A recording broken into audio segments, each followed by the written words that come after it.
안녕하세요. 오늘도 사연살롱을 찾아주셔서 감사합니다.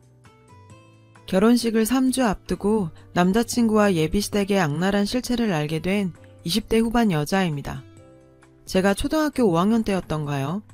담임선생님께서는 저를 데리고 급하게 택시를 타고 시내에 있던 대학병원으로 갔어요.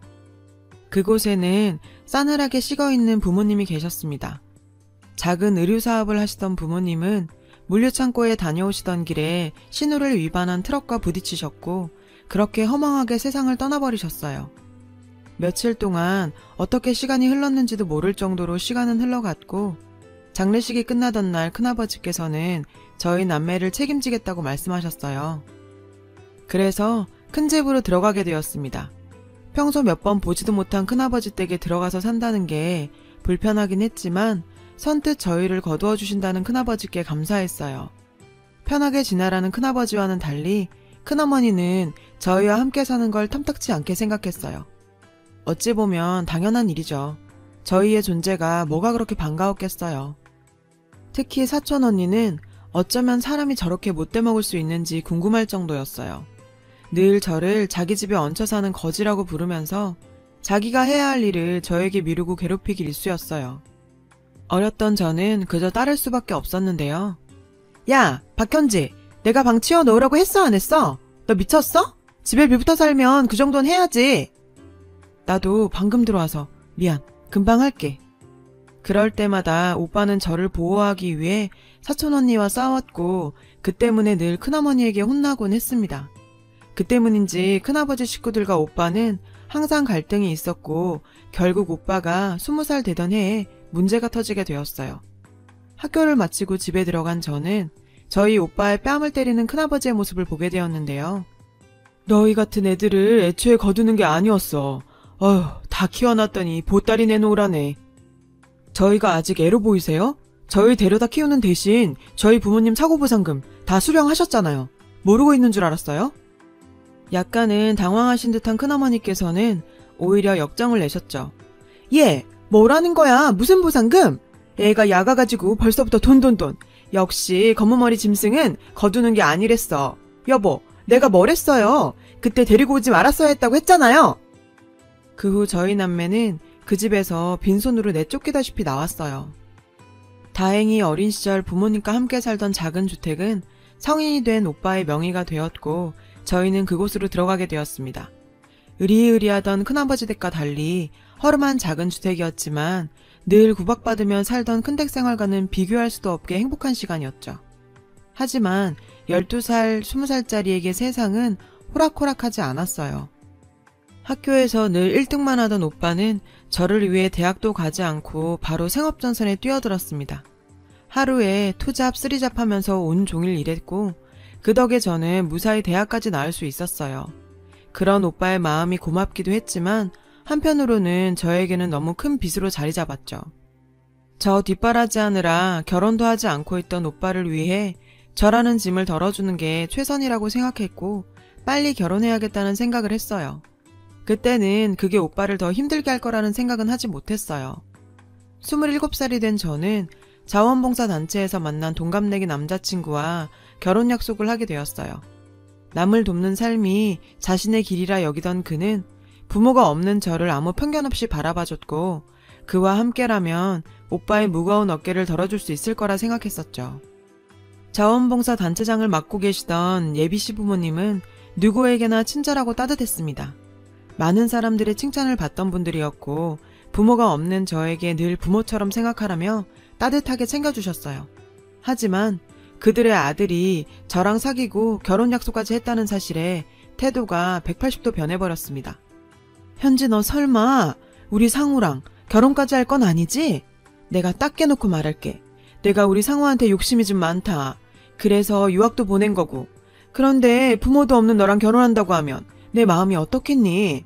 그렇다고 오빠가 변변하기나 하니? 고졸해. 용접한다며? 너도 부모 되면 다 이런 상황이 이해될 거다. 너도 이해해주길 바란다. 저는 그 자리에서 아무 말도 할 수 없었죠. 그의 어머니의 말이 냉소적이긴 했지만 틀린 말은 하나도 없었으니까요. 저는 비참함에 그 자리에서 울어버리고 싶은 지경이었어요. 오빠에 대한 얘기는 참을 수 없어서 한마디 하고 싶었지만 차마 그게 입 밖으로 나오진 못했어요. 그 일이 있은 후 더는 그를 만날 수 없어서 연락도 피하고 봉사활동도 나가지 않고 가슴앓이만 하고 있었어요. 그 모습에 오빠는 말은 못하고 같이 가슴 아파했었죠. 그리고 한 달쯤 지났을까요?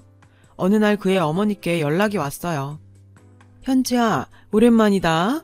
내가 우리 아들 말 들어보니 내가 저번에 했던 행동 사과하려고 전화했다. 내가 널 잘 모르고 말했구나. 언제 우리 집 한번 찾아오렴? 갑자기 달라진 그의 어머니의 태도에 그저 어리둥절할 수밖에 없었어요. 그렇게 방문하게 된 그의 집에서 저는 예비 며느리로 급작스레 환영받게 되었고 결혼 날짜까지 한 번에 잡게 되었어요. 과정이야 어떻게 되었던 간에 사랑하는 그와 결혼할 생각에 부풀었어요. 이번만큼은 오빠 도움 없이 제 스스로 해내기 위해서 몇 년간 부어온 적금도 깨면서 결혼 준비를 했습니다. 오빠도 우리 현지 정말 다 컸다며 응원해줬죠. 그런 모습에 저도 오빠에게 드디어 어른으로 인정받은 것 같아서 기뻤는데요. 결혼식 3주 남은 어느 날 저를 반대하던 예비 시어머니가 결혼을 승낙한 이유와 그들의 진실을 알게 되어버렸습니다. 결혼 전 마지막 추석날 부모님 제사를 지내고 오빠와 오랜만에 술을 한잔 했어요. 어린 시절에 있었던 이런저런 이야기들을 했죠. 오랜만에 저와 마시는 술자리라서 그런지 오빠는 거나하게 취했고 먼저 잠을 청하더라고요. 제가 그 자리를 치우고 얼마 뒤 오빠 휴대폰에 카톡이 하나가 왔어요. 형님, 분양권 양도는 언제쯤? 상우라고 적힌 카톡에 의아한 내용. 아무래도 느낌이 이상해서 자고 있던 오빠를 깨워 자초지종을 묻게 되었죠. 오빠는 아무 일도 아니라며 얼머부렸지만 어린 시절부터 봐온 오빠는 거짓말을 잘하는 사람이 아니었어요. 뭔가 숨기고 있다는 걸 저는 바로 알았죠. 저희 계속되는 추궁에 결국 이야기를 꺼낸 오빠의 말들은 너무나 충격적이었어요. 우리 집안 사정 때문에 제가 그 사람과 결혼하지 못하는 데 대해서 안타깝게 생각한 오빠는 직접 그와 예비 시모를 찾아가서 만났다고 했습니다. 저희 현지가 부모 없이 자랐지만 제가 현지 할 수 있는 한 열심히 키웠습니다. 현지라는 아이 자체가 마음에 부족한 아이는 아니지 않습니까? 필요한 거 말씀하시면 제가 어떻게든 한번 준비해 보겠습니다. 오빠는 예비 시모에게 누구보다 부족함 없이 준비하겠다고 했다네요. 많은 회원들의 존경을 받던 봉사단체 회장이신 예비 시모는 참도 속물적인 이야기를 꺼냈다고 했어요. 그래, 먼저 말 꺼냈으니 내 입장 얘기해볼게. 솔직히 우리 집안에 비하면 그쪽들이 별 볼 일 없는 건 사실 아닌가. 요즘 우리 아들 인물에 학벌이면 아파트 한 채는 들고 온다는 처자들이 수두룩 빽빽이네. 내가 상호에게 듣자 하니 이번에 강남에 금싸라기 땅에 청약이 됐다고 들었는데 그거 현지랑 우리 상호 앞으로 해주면 내가 생각 한번 해봄세. 오빠도 그 이야기를 듣고 어이없어 말이 안 나올 지경이었지만 그저 저만 생각하던 오빠는 어차피 그 아파트 저한테 준다 생각하고 선뜻 그 약속을 해버렸다고 해요. 그 이후 시어머니의 저에 대한 태도는 완전히 바뀌게 되었고 결혼 승낙까지 하게 되었던 거죠. 나중에야 알았지만 그 청약은 진짜 로또라고 불리던 청약이었고 워낙 비싼 곳이라 오빠도 미래를 위해 벌이의 대부분을 쏟아붓고 있었던 터라 의미가 남다른 곳이었답니다.